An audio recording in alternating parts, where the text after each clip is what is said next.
Hey guys, I am Pallavi and a warm welcome to all of you Study Points YouTube channel. If you want to see related content from the study, then please subscribe to our channel Study Point. दोस्तों आज के इस session में हम सभी प्रगीत और समाज जो कि हिंदी 100 मार्क्स क्लास 12 का चैप्टर है प्रगीत और समाज, जिसके लेखक हैं नामवर सिंह। आज हम सभी इसी चैप्टर के मोस्ट इम्पॉर्टेंट ऑब्जेक्टिव क्वेश्चन पर चर्चा करेंगे, जो प्रीवियस ईयर का क्वेश्चन है और मोस्ट इम्पॉर्टेंट ऑब्जेक्टिव क्वेश्चन है प्रगीत और समाज चैप्टर से। उन सभी क्वेश्चन को मैं यहाँ डील करने का प्रयास करूँगी। उन सभी प्रश्नों को मैं यहाँ लेकर आई हूँ। यदि आप 2022 में अपने बोर्ड एग्जाम को देने वाले हैं तो आप इस वीडियो में अंत तक बने रहें।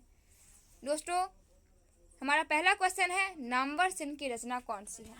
नामवर सिंह की रचना कौन सी है? Option number A Ardhanarishwar, B ओ सरानीरा, सी प्रगीत और समाज, डी टिरिच। तो मैं पहले ही बता चुकी हूँ नामवर सिंह की रचना कौन सी है। नामवर सिंह की रचना है प्रगीत और समाज। नेक्स्ट क्वेश्चन, नामवर सिंह के गुरु कौन थे? नामवर सिंह के गुरु कौन थे? रामचंद्र शुक्ल, हजारी प्रसाद द्विवेदी, महावीर प्रसाद द्विवेदी, इनमें से कोई नहीं। Option number B is correct answer, Mahavir Prasad Dwivedi. Next question, Namvar Singh ने बीए तथा एमए की शिक्षा कहाँ से प्राप्त की थी? नामवर सिंह ने बीए तथा एमए की शिक्षा कहाँ से प्राप्त की थी?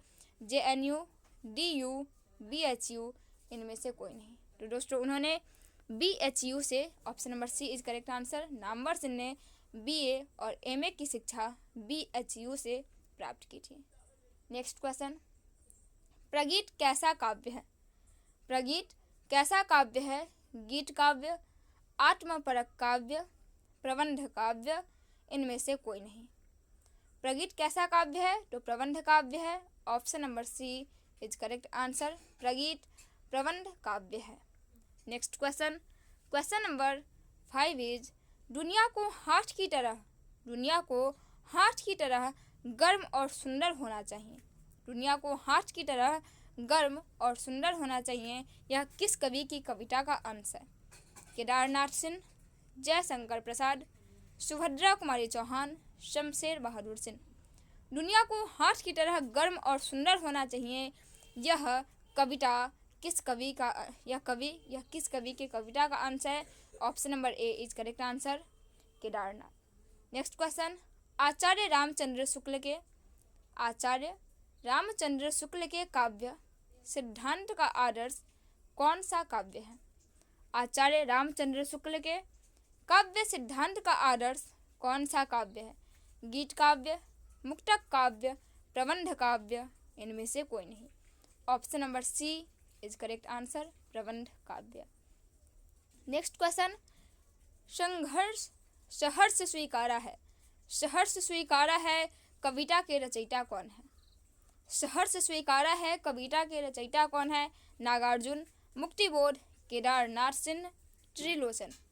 Option number B is correct answer, सहर्ष स्वीकारा है कविता के रचयिता हैं मुक्तिबोध। नेक्स्ट क्वेश्चन, सच्चे अर्थों में प्रगीतात्मकता का अर्थ क्या है? का आधार क्या है? समाज से अलग व्यक्ति, समाज के साथ व्यक्ति, समाज के विरुद्ध व्यक्ति, इनमें से कोई नहीं। तो सच्चे अर्थों में प्रगीतात्मकता का आधार है समाज के विरुद्ध व्यक्ति।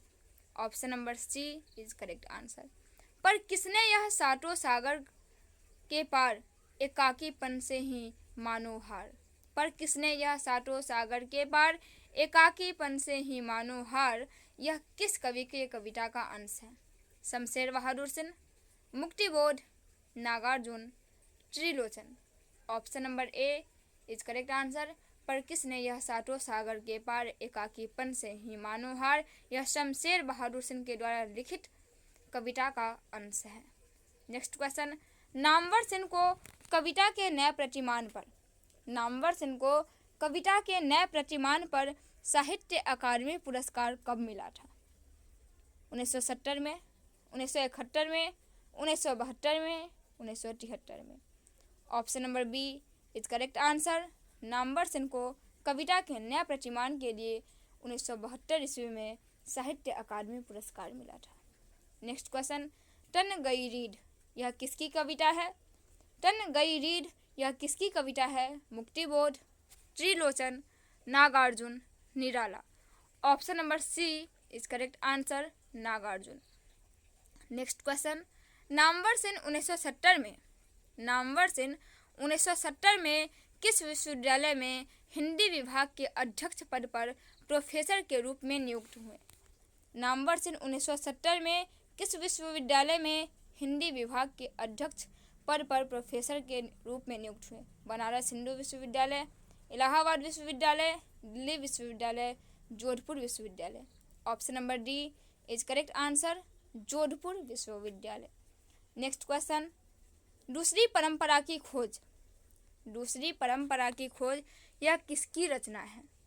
ए दिनकर जी, बी नामवर सेन, सी उदय प्रकाश, डी बालकृष्ण भट्ट।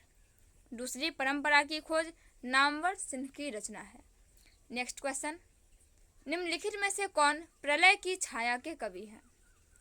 निम्नलिखित में से कौन प्रलय की छाया के कवि हैं? Nirala, Pant, Jaishankar Prasad, Ram Kumar Verma. Option number C is correct answer, प्रलय की छाया के कवि जयशंकर प्रसाद हैं। Option number C is correct answer. Tulsidas के रचयिता कौन हैं? तुलसीदास, मैथिली शरण गुप्त, सुमित्रा नंदन पंत, सूर्यकांत त्रिपाठी निराला। तुलसीदास के रचयिता हैं Suryakant Tripathi Nirala. Option number D is correct answer. कविता के नए प्रतिमान के लेखक कौन है? लक्ष्मीकांत वर्मा, सर्वेश्वर दयाल सक्सेना, शिवराम सिंह चौहान, नामवर सेन। कविता के नए प्रतिमान के लेखक है नामवर सेन, जिनको कि साहित्य अकादमी पुरस्कार से भी सम्मानित किया गया था।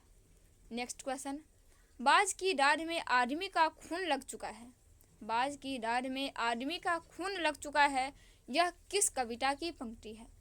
हिमालय, गरम हथेली, आह तुम्हारा सौंदर्य, तय तो यही था। Option number D is correct answer, तय तो यही था। बाज की दाढ़ में आदमी का खून लग गया है, यह तय तो यही था कि कविता का अंश है।